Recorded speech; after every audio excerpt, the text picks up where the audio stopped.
پێگەرە وەڵامیانەکەم بەڕێزی زابێڵ ماکرەی ڕاوێژکاری گەشەپێدان لە سنتەری جیۆپۆلیتیکی زانکۆی کامبرینج لە لەندەن لە ڕێگەی زوومەوە لەگەڵمدا بەڕێز مەکرەی بۆ سەقامگیری ئاسایشی وزەی جیهان هەرێمی کوردستان ئەتوانێت چ ڕۆڵێ بگێڕێت؟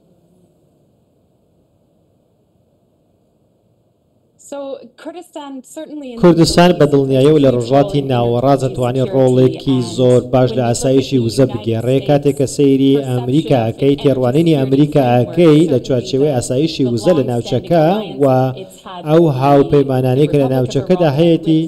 عێراقە هەرێمی کوردستانە کوردستان هاوپەیمانێکی زۆر دیاری ئەمریکایە و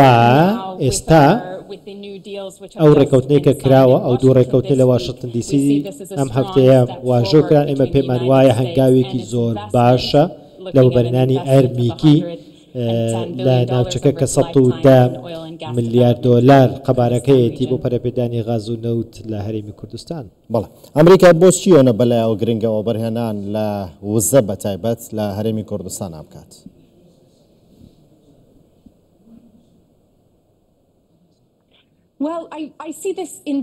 من پێم وایە ئەم وەبەرهێنانە وای ئەبینیم پلانێکی جیۆپۆلیتیکی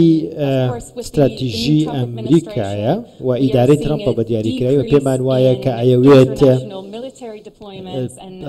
بابەتی سەربازی کەمەکاتەوە هەناردەی سەرباز کەمەکاتەوە ناردی سەرباز کەمەکاتەوە بەڵکو لە بەرامبەری تا ئابووری و بازرگانی زیادەکە و بەرهێنان زیادەکە بەتایبەتی لە بواری وزە لە هەموو جیهانە لەگەڵ هاوبەشە ئەمریکەکانی هاوپەیمانەکانی کوردستان چۆن جێ ئەگرێ لەم استراتیژیەدا ئەمە بەڕاستی لە پلانە گەورەکەی ئیداری ئەمریکادا ئەتوانم بڵێم کە بەهۆی ئەو مێژووە زۆر جوانەی کە هەیان بووە لە ڕووی سەربازیەوە لە ڕووی ئاسایشەوە لە ڕووی ئابووریەوە پێم وابێ پێگەی هەرێمی کوردستان ئێستا لەم سیاسی گشتیەی دەرەوەی ئەمریکادا زۆر جوان جێی گرتووە و بابەتی نیگەرانیەکان و هەژمونی ئێران لە ناوچەکە و ناسەقامگیری لە ناوچەکە بەگشتی پێگەی هەرێمی کوردستان زۆر جوانە. ئەم گرنگی پێگەی هەرێمی کوردستان لە چیەوەیە زیاتر لەوەیە کە خاوەن سەرچاوەیەکی زۆری وزەیە یانەوە تا لەگەڵ کۆمەڵگەی نێودەوڵەتیدا شان بەشان لە پاراستی مافەکانە بەشدار بووە شەڕی دژی تیرۆری کردووە و ناوچەیەکی سەقامگیرە لەم ڕۆژهەڵاتی ناوەڕاستە کە دەورەکەی پڕ لە ئاڵنگاری و کێشەیە.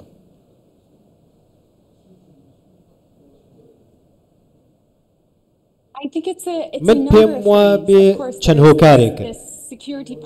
بابەتی هاوبەشی ئەمنی لەگەڵ ئەمریکا کە پاڵپشتی ئەمریکا پاڵپشتی پێشمەرگەی هێزەکانی سووریا دیموکراتی کردو لە شەڕی دژ بە داعش و ئەمە بەدڵنیایی و ئەم مێژووە هێشتا گرنگە بۆ ئەمریکا بۆ بڕێوەبەردەستانی ئەمریکا گرنگە وەک بدەبینین کە کاتێک کە سەیری داهاتووی هەڕەش ئەمنیەکان دەکەن لە داهاتووی ناوچەکەدا و کێشانەی کە بابەت پێوەست بە تیرۆرە و لە ناوچەکە بۆیە من پێم وایە ئەمە هۆکارێکی دیکە زیاتر لە مۆزوعی ئەمنی و ئاسایش ئەگەر لە کۆنتێکستی و ناوەڕۆکی ناوچەکە سیر بکەیت دەبینین کە گۆڕانکاریەک هەیە لە سووریا گۆڕانکاریەک هەیە لە ناوچەکە هیوادارم بە شێوەیەکی ئەرینی بکەوێتەوە و هێزەکانی سووریا دیموکراتیش بچنەوە ژێر چەتری ئەو ئەندازە ئەمنی کە لە سووریادا ئاڕێژرێ و سەرۆکی نوێی سووریاش ئەحمەد الشەرع ئیدارەکەی حکوومەتەکەی کار لەگەڵ ئەمریکا بکە و لەگەڵ وڵاتانی کەندا و کار بکە دەبینین کە گۆڕانکاریەک هەیە لە تورکیا دەبینین کە ئێستا پەکەکە خۆی هەڵوەشانوەتەوە چەکی داناوە و زۆر نادڵنیایی هەن لە ناوچەکەدا بۆیە ئاڵنگاری زۆر هەن بۆیە من وای دەبینم کە ئەمانە وای کردووە کە حکوومەتی هەرێمی کوردستان دەستی باڵا لای حکوومەتی هەرێمی کوردستانە لە هەموو ئەم بابەتانەی کە باسم کرد لە بابەتی وزەیەکی باشتان هەیە و بابەتی بەرژەوەندی عێراقە لە بەرژەوەندی خۆتان لە بەرژەوەندی تورکیا لە بەرژەوەندی ئەمریکایە لە بەرژەوەندی ناوچەکەیە بەگشتی وەک باسم کرد ئێوە سنتەرێک و ناوچەیەکی سەقامگیر و باشن و شوێنێکن کە بەڕاستی بە نمونە توانیوتانە پێکاتەکان بپارێزن ئازادی ئاینی هەیە ئەمە هەندێک لەو خاڵانە کەوا ئێستا توانین بڵین هەرێمی کوردستانێکێکە لە سەقامگیرترین و پێشکەوتوترین شوێنەکانی ناوچەکە لە ڕووی ئابووریەوە و بە پەیوەندیەکانی لەگەڵ ئەمریکا بتوانێت ئەمە بەرەو پێشتر ببە.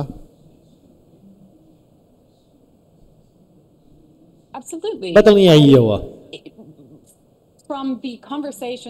لەو گفتوگۆیانەی کە سەرۆک وەزیران بارزانی ئێستا هەیبوو باسی ئەوەی کرد کە پاڵپشتی بزنسی ئەمریکیەکە لە ناوچەکە لە هەرێمی کوردستان ئەمە شتێکە کە ئەمریکا دەیەوێت وەمەبەستیەتی کۆتا جار کە من لە هەرێمی کوردستان بووم زۆر گفتوگۆ و قسەمان لەبارەی ئەوە کرد کە ئەیانوت کە هاوپێزی و پەیمانان لە عێراق کشێنەوە و بڕیارێکیش ڕاگەندراوێکی هەبوو لەو بارەیەوە و باسی ئەوە کە ئەگەر بێت و ئەم هێزانە بکشێنەوە لە ناوچەکە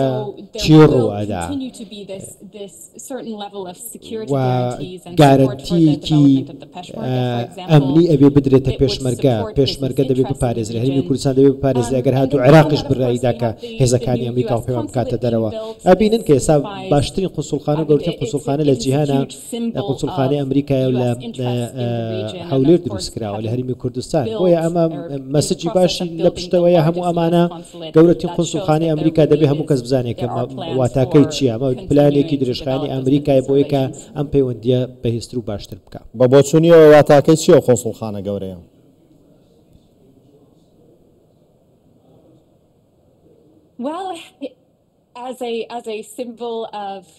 وەک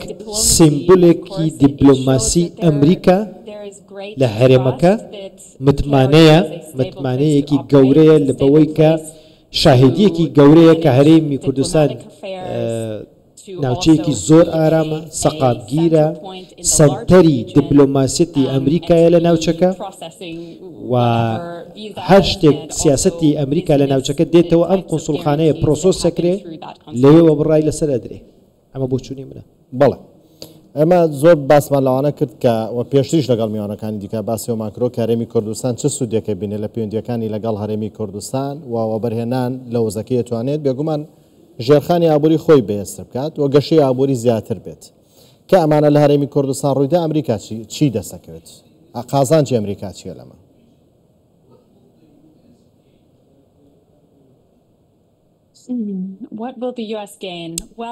قازانجی ئەمریکا بە دڵنیاییەوە هێزی دەسەکەوێ وەکو ئەوەی کە کوردستان هاوپەیمان و هاوبەشێکی بێ لە ناوچەکە کاتێک کە سەیری ئەو داینامیکە جیۆپۆلیتیکیە دەکەی سەیری ئێران دەکەی سەیری غەزە و ئیسرائیل دەکەی سەیری ناوچەکە دەکەی بەگشتی هەبوونی هاوبەشێکی سەقامگیر و بەهیز لە ڕۆژهەڵاتێکی ناوەڕاستی ئاڵۆزدا لە بەرژەوەندی ئەمریکایە ئەوەی کە کوردستان دەستی ئەکەوێ قازانجەکە لێی ئەوەیە کە شتێکە من پێم وایە هەردوو لالەی قازانجەکەن ئەمریکا کوردستان چونکە ئیدارەی نوێی ترامپ ئەو شێوازەی کە دەیەوێت دیبلۆماسەتی خۆی سیاسەتی دەرەوەی خۆی پەرە پێبدا لەگەڵ هاوبەشە نێودەوڵەتیەکانی بەدڵنیاییەوە زیاتر واقعبینێکی زۆر باشە ئەوەی کە پێویستە دەیکا ئەنجا دەستکەوتەکانی لە ڕووی ئابووری بێ بازرگانی بێ سەربازی بێ تەنها چاوی لە هاوکاری سەربازی نییە بۆ هاوپەیمانەکانی جیاواز لەوە ئێستا ئەم ترامپ زیاتر چاوی لە بابەتی ئابووریە ئەبینن کە هەرێمی کوردستانیش پێگەیەکی زۆر باشی هەیە کەوا بە هەرێمی کوردستان ئەم هەموو لایەنە ئەرێنیانەی هەیە بۆ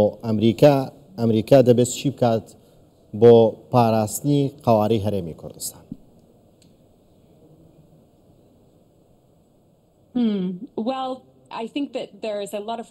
پێما بێ زۆر شت کراوە و دەکرێت بکرێت زۆر بەڵێن دراوە ئەم هەفتەیە لە واشنگتن زۆر بەڵێندراوە زۆر قسە کراوە و ئەوانیش پاڵپشتیکردنی حکوومەتی هەرێمی کوردستان پاڵپشتی پرۆسەی چاکسازی لە هەرێمی کوردستان چاکسازی ئابووری بەبستم بابەتی پاراستنی دەستوری بابەتی جێبەجێکردنی دەستوری عێراق و جیا لەوەش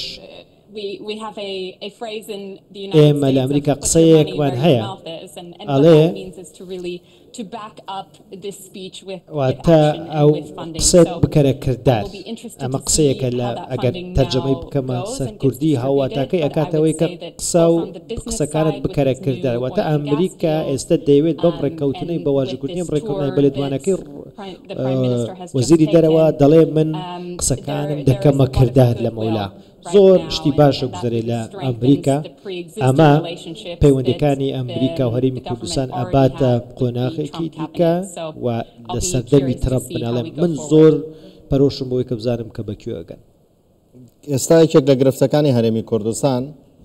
لە گرێبەستەکاندا بە تایبەت وە لە بواری وزەدا هەندێک جار عراق نیگەرانە لە گرێبەستەکان و هەندێک جار بە نایاسایی ناویانە بات لە کاتێکدا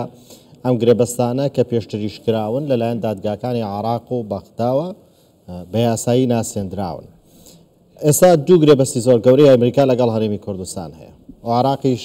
نیگەرانە لەو گرێبەستانە. ئەمریکا ئەتوانێت چی بکات چ ڕۆڵە بژێڕێت لەوەی کە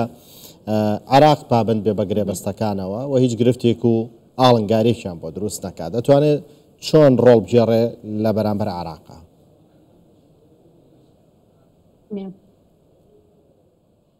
Well, it was very telling that after Baghdad came out with the statement against دوای ئەو ڕاگەندراوەی بەغداد دژی ئەم دوو ڕێکەوتنەی کە کرا مارکۆ ڕۆبیۆ ببورن وەزیری دەرەوە مارکۆ ڕۆبیۆ هات لە بەردەم لیژنەی دەرەوە لە کۆنگرس بە سەراحەت بە ڕوونی پاڵپشتی خۆی بۆ ئەم ڕێکەوتنانە دەربڕی و باسی لە هاوپەیمانی خۆیان کرد لەگەڵ عێراق وتی هاوپەیمانی عێراقی و باسی لە دەستوری عێراق کرد و لەگەڵ ئەوەشدا وتی پەیوەندیەکی زۆر باشمان هەیە لەگەڵ هەرێمی کوردستان و ستون و کۆڵەکەی ئەم پەیوەندیانی ئێمە لەگەڵ عێراق سەقامگیری هەرێمی کوردستانە ئەمەی بەڕوونی وت. بۆیە من پێم وایە و ئەتوانم بڵێم کە ئەمریکا باوەڕی تەواوی هەیە و ئەمە پاڵپشتێکی زۆر گەورەش بوو بۆ هەرێمی کوردستان و ئەو ڕێکەوتنانەی کە کراون و ئەتوانم بڵێم وەڵامێکی توندیش بوو بۆ بەغدا. من پێم وایە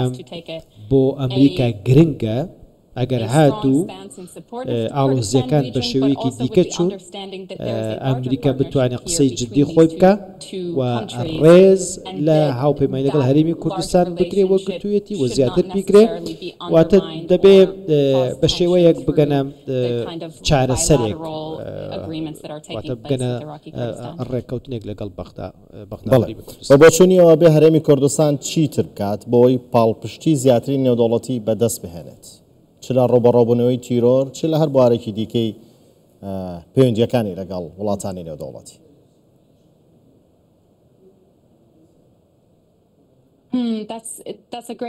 پرسیارێکی زۆر جوانە.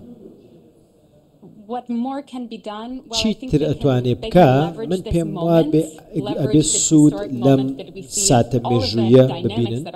هەموو ئەو دامێنامێکی کە لە ناوچەکەدا ئەگوزەرێ کە بەڕاستی داینامیکەکە لە بەرژەوەندی کووردە لە پاڵپشتی و کووردە بەخواستی کووردە کوردستان هەرێمی کوردستان وەک باتمان وەک هەرێمێکی ئۆتۆنۆمی تقریبا بڵێ مافێکی دەستوری زۆر باشی هەیە شێوە دەستورێکی هەیە و لە دەستوری عراقدا مافەکانی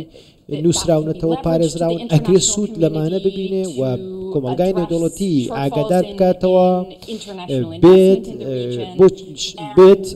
کۆمەلگای نێودەوڵەتی تێبگەێنێ و وا بکات سەرنجی وەبرێنەری بیانی بۆ وڵاتەکەی ڕابکێشێ کە وەبرێنەری بیانی هەبوو کەواتە گارنتی ئاسایش و ئەمنیت هەیە کەواتە پاڵپشتی کارت هەندە لە ناوچەکە. من پێم وایە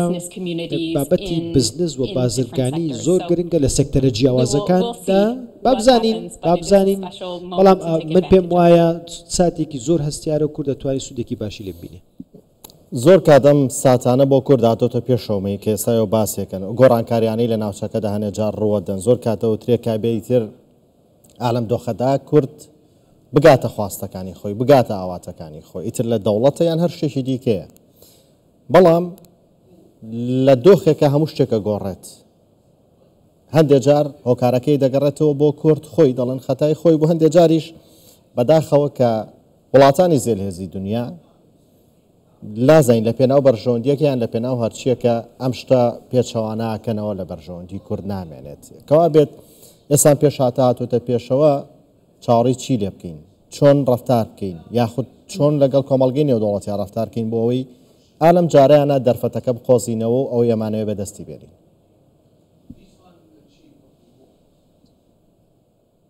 Well, I definitely believe that من this باوەڕی تاوم هەیە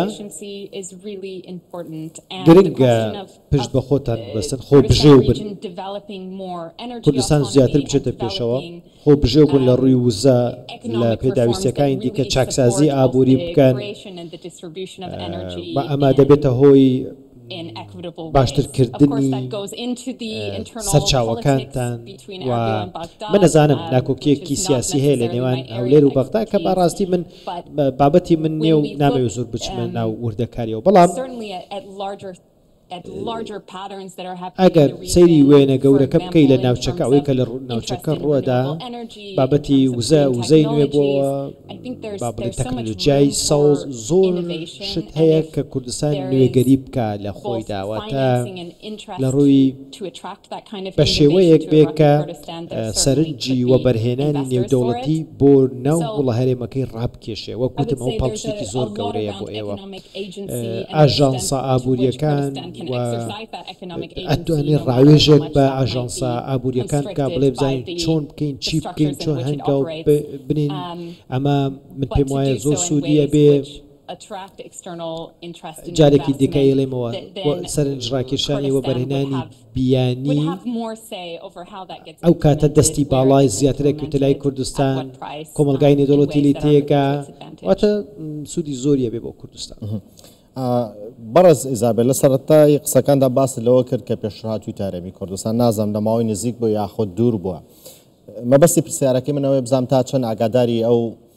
کارانەی کە لە سەرۆکوەزیران مەسرور بارزانی لە کابینەوەی حکوومەت یاریمی کوردستان ناکردوێتی سەبارەت بۆ خۆبژێوی کە تۆ باسیەکی کە گرنگیەکی زۆری بە کەرتی کشت و کاڵ و پیشەسازی بۆ دروستکردنی کارگە و دروستکردنی هەری ناوەخۆ هەلی کار لە ناوخۆدا و هەروەها ڕۆبەڕۆبوونەوەی گەندەڵی ئەم زۆر کاری تری کردو پێم خۆش بوو بۆ چونت هەبێت لە سەرەوانە ئەگەر تا چەند ئاگاداری ئەم کارانی سەرۆکوەزیران بووی لە کابینەیەوە.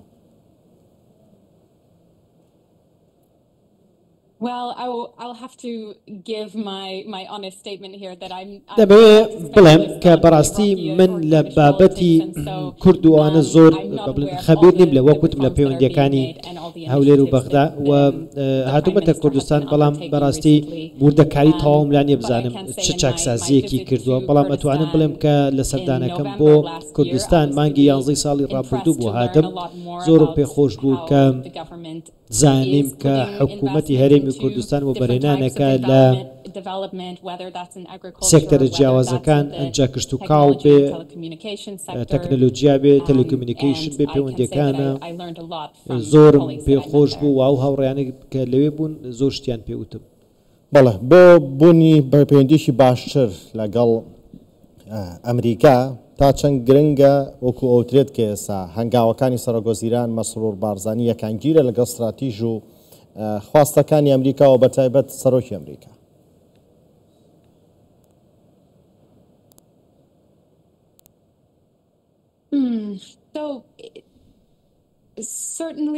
بەدڵنیاییەوە بۆ پەیوەندیەکانی ئەمریکا گرنگە هاوتەریبیەک هەیە ئەو هاوتەریب و یەکانگیریە ئەکرێ لە کۆنتێکستە سیاسیەکەدا بەتایبەتی لەم ئیدارەیە من دڵنیانیم چۆن چۆنیە بەڵام ئەوەی کە ئێستا هەیە زۆر باشە ئەم پەیوەندی ئەستراتیژیەی کە لە نێوان ئەمریکا و هەرێمی کوردستاندا هەیە جێگەی دڵخۆشیە ئەوەی کە من پێم خۆشە ئەمەوێ بیبینم بەسەراحەت پێت بڵێم سەرۆکوەزیران بارزانی کە ئەم سەردانەی کردووە لەگەڵ کۆنگرسمانە کۆماریەکان سیناتۆرەکان لەگەڵ پارتی دموکرات با بڵێن دموکراتەکان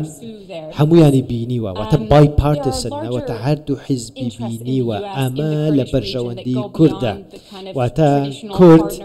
ئەم هاوبەشە تەقلیدیە تێپەڕەنێ تەنها لە نزیک بێ لە حیزبێکەوە لەوەی کە دوورکەوێتەوە ئەمە زۆر جوانە ئەمەم زۆر پێ جوان بوو کە سەرۆکوەزیران هات ئەمەی کە پێڵێن bipartisan friendship ئەوەی دۆستایەتی هەردوو لایەنە هەردوو حیزبی کۆماری و دیموکرات پێکەوە وەکو یەک بینین ئەمە شتێکی جوانە. بەڕێز ئیزابێڵ مەکرێ ڕاوێژکاری گەشەپێدان لە سنتەری جێپۆڵەتێکی زانکۆی کامبریج لە لەندەنەوە لەگەڵماندا بووی. سپاس بۆ بۆچوونەکان و ڕوونکردنەوەکانتان خۆشحاڵ بوو.